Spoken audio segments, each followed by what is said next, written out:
Čaute, decka. No, jak som v klube robila naposledy video v útorok, takto pred týždňom, ježiš, tak som položila ten demižón takto namiesto, že veď ja ho budem dokončovať mimo kurz, aby som vám ho skôr vložila už celý do klubu, aby ste si ho mohli upliesť, a aj som vám tam povedala, že vám ho nechám dlhšie v tom kurze, alebo teda na nástenke, že pôjde neskôr do archívu. Takže všetci tí, ktorí si zakúpili teraz členstvo v klube na mesiac, tak budú mať tú obrovskú výhodu, že budú mať ten demižón najdlhšie, ako kdokedy mal. No, a prečo vysielam?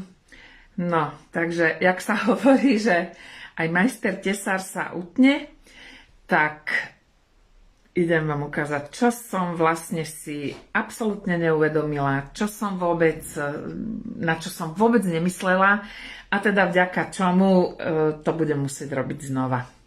Katarína Rybiška, naučím ťa pliesť košíky z pedigu v pohodlí tvojho domova, a otočím to naspäť na ten demižón a poďte sa pozrieť, kvôli čomu teda to budem musieť robiť znova.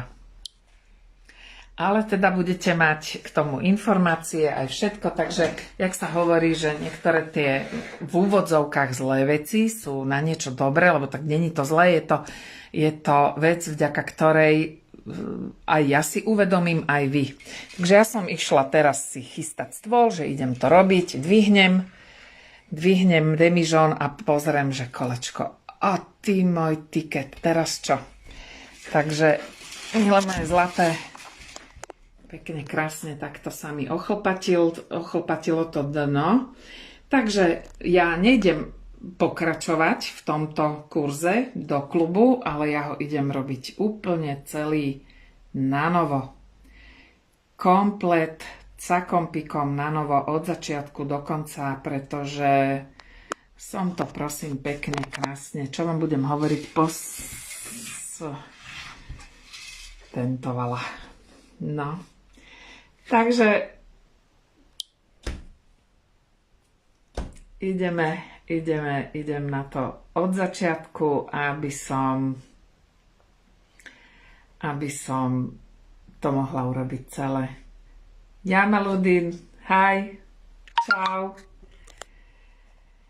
No, takže končím toto videjko a idem si nastaviť kameru, veci, všetko, toto vypárať, odpárať, odmontovať, a idem na to od začiatku, aby ste mali to video celé komplet, a potom plus do Pedigovej akadémie urobiť všetky tie videá, ktoré tam budú otvorené v druhom module. No, tak majte sa krásne, do pletenia.